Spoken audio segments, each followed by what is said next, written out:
Hello and welcome to day 41 of the CoronaBLOG, May the 18th. My name's Mark Brophy, some background information and what I currently do. Corona surprise. We are looking at the way in which the coronavirus is changing, revolutionizing many areas, and today we're concentrating on the music business. We're looking at the effect of the lockdown and the future. The music business. Live music is one of the clearest victims of the lockdown. There is no live music, more or less. Pubs and bars are closed. Summer music festivals have all been cancelled. So the current situation, and it's impossible to predict a return to large-scale concerts. Adapt. How? Free. Live streaming. Previous concerts, such as Pink Floyd's Pulse from 1995, was put online for free and generated over 900,000 views in one day. The return for artists, or is it a PR gift for fans? It's easy for the big stars. Big business. There's been a big increase in streaming. This is good news for big artists. For smaller artists, they receive an extremely low commission. We can look at some parallels between music and football. Similarities. The top players, the top artists, are multi-millionaires, some of the richest people in the country. But the sad fact is, most football players and most artists earn little more than the average wage. Adaptation. There is a platform for small live acts face-to-face on the internet called Stage It. Their 2019 revenue was $500,000 in commission. In 2020, in just 2 weeks in April, they earned more than that. They're not happy with free music. Maybe it's unpopular, but artists need to stop playing for free, according to Stage It. Not everybody can afford to play for free. There are many other side effects, not just live music. Music teachers, it's very difficult to teach music.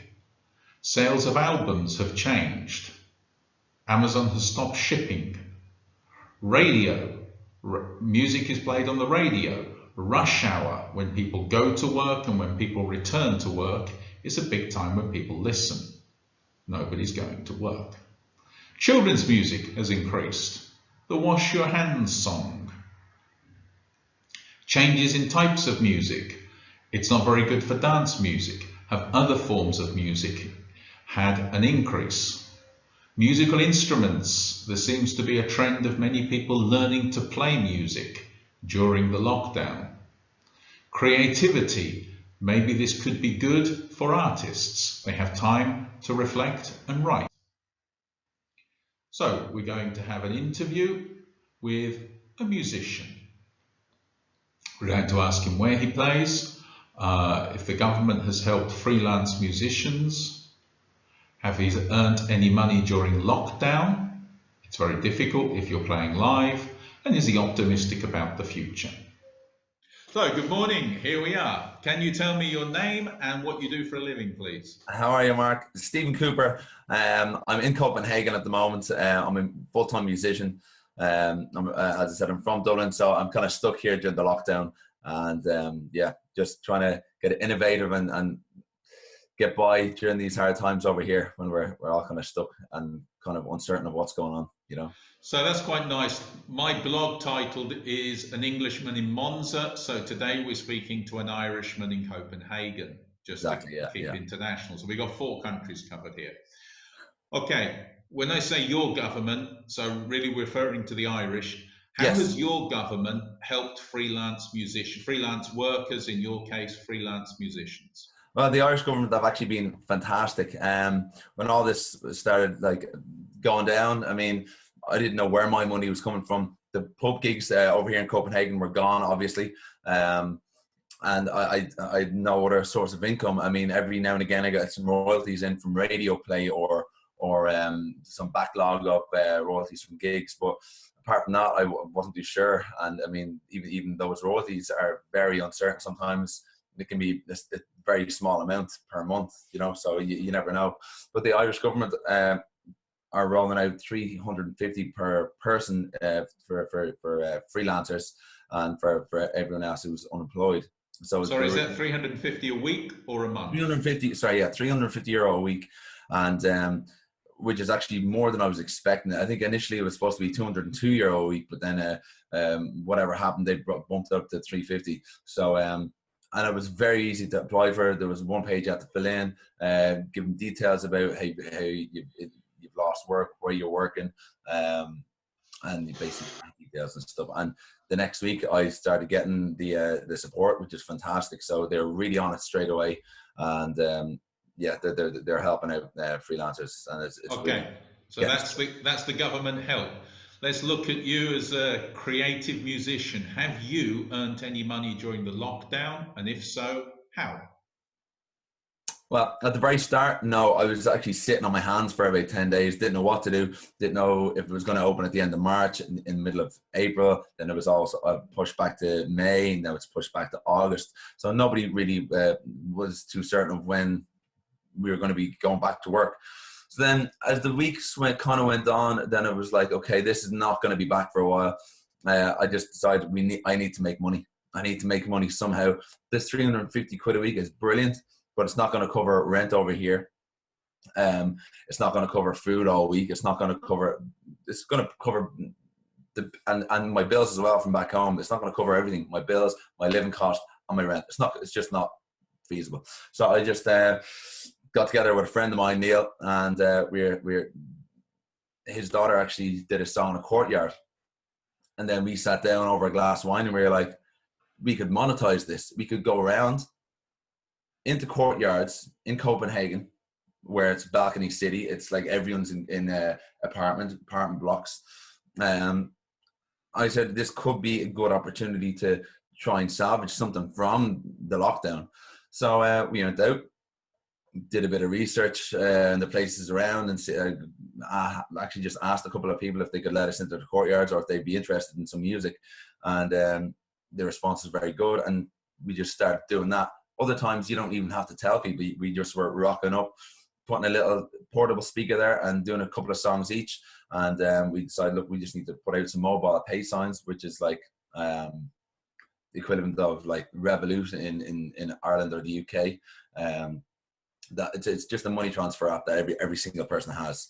So we just decided to do that, and we made a few quid, not much, and we were like, this could be great. We just need to sharpen up. We learn as we go, and get bigger signs. And then we just started doing that, and it was actually great fun, and it just kind of snowballed.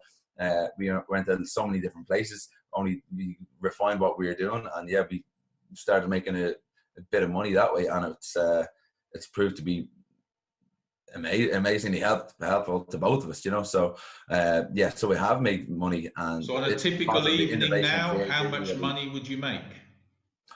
It depends. I mean, between two people, because we go out, myself and my friend, we go out as a team. So on average, we get enough pocket money, maybe 2,000 kroner, which is about 100 quid each. Each time we go out, you know, sometimes more, sometimes less, and we do it about 2 or 3 times a week, you know. I go to a few different places. Well, yeah, so I mean, it's definitely enough just to cover the bills, and a bit more comfortably.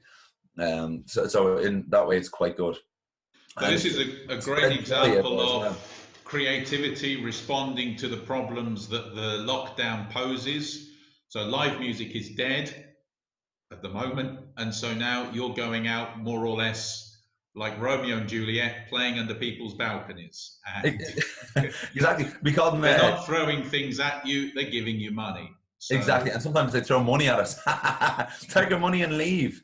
But no, it's been brilliant, and the response has been fantastic. We're going out, we're spreading a bit of joy. Everyone's inside, and people are coming out onto the balconies, waving their Danish flags, and they're really appreciative, and we get them involved. We interact with the crowd from their balconies as if it's a live gig, and the response, as I said, has been absolutely amazing. So we're going to keep doing it as long as this lockdown goes on, and who knows, I might come out with a bit of spare pocket money at the end of it. So, but yeah, we're just keeping it going, and it's so much fun going to different places. And I'm seeing a lot more of Copenhagen, cycling around to so many new places, and it's just amazing. It's a great feeling to try and entertain people like during these weird times. So, as a freelance musician, it's a very difficult period for you. Are you optimistic about the future? I'm a very optimistic person. So I don't like to be negative. I think that negative breeds negative, positive breeds positive. That's just what I think. So I think I am very positive. I think that people will be dying to go back out to the pubs and party again and spend their money, because even if you are covered or whatever, if you're getting compensation, even here in Denmark, people aren't spending money as much, or even people who have kept their jobs, they're not spending money as much. They're not going to expensive restaurants. They're not buying fancy clothes. They're not going out on summer holidays to wherever you're going or whatever. So it's just, I think people are going to be dying to get back out. People are sick of being at home, even though it's what's best for us now. When things do open up, people are going to be like dogs let off a leash, I think. That's just what I think. And I think they're going to spend their money and support local businesses again. Because every little helps, especially, I mean, a big chain can maybe survive, but some of the smaller places, I mean, I've seen countless posts on Facebook from people I know or friends of friends who've had to close their independent businesses because they can't keep up the rent. They can't keep paying the bills as this is going on. They're not getting enough funding. So, I mean, I do think that people will have realized that, and they will support local as well. But I am optimistic. I think even the pubs, when they open, I don't think people are saying that everyone's going to be too scared to go out, but that's coming from people who are scared to go out anyway. So I think that when that all comes around, I think it'll pick up again. It could be a little bit slow, or again, it could be a big surge at the start, and then people might be like, okay, we need to relax. We can't really go out too much just in case. But I think it'll be good. I think it will get back to normal quicker than people think. Once the restrictions are lifted, once the curves are flattened, I think that people... Okay, so good to hear the optimism. Just before we leave you, after this, we're going to hear 20 seconds of your song that's been recently recorded and is being played all over Ireland. Yeah. And it seems to have been adopted by frontline workers. We're going to have a quick listen to 20 seconds. Could you just quickly introduce the title? This is Superhuman by my solo project, which is Fly the Nest. And this is the theme for the frontline workers in Ireland, and it's called Superhuman. It's for all their great work that they're doing out there, and it's raising money for Ireland Thanks You, which is a great cause, and it's a great campaign to get behind. So if anybody does want to donate to raise money directly for frontline workers, we're going to have the link here somewhere under the video. So yeah, Superhuman by Fly the Nest. Thank you very much. Thank you. See you later. Maybe somebody thinks so. Take a chance and just dive right in. We could be superhuman. Maybe we could be heroes. Maybe somebody thinks so. Against the odds, we're still fighting. We could be superhuman. So we've just heard a quick 20 seconds of Superhuman from Stephen, and here is the link on YouTube. It's under the title Fly the Nest, and this is being used to generate funds for frontline workers back in his native country of Ireland. So if you'd like to contribute, please follow the links here. Fly the Nest. So his name was Stephen Cooper. He's a freelance musician playing live in Denmark and Ireland and other countries. And government help from his Irish background, he's very happy. He thinks the Irish government have been generous. It's €350 a week and very easy to fill in the form, and the money arrived immediately. Has he earned money during lockdown? Yes, traveling around different areas of Copenhagen, the city where he has spent lockdown, and playing live to balconies. And people are contributing online through online payments. Is he optimistic about the future? Yes, he thinks people will return, will have a strong desire to return to life, normal life. The expression he used was like dogs being let off a leash, the leash. So dogs being let off the leash, he believes people will have a desire to get back to living and moving and circulating. Today we've looked at the music business. There are many side effects. We've had an interview with Stephen and we've listened to his song for frontline workers back in his native Ireland. Thank you very much and see you all tomorrow.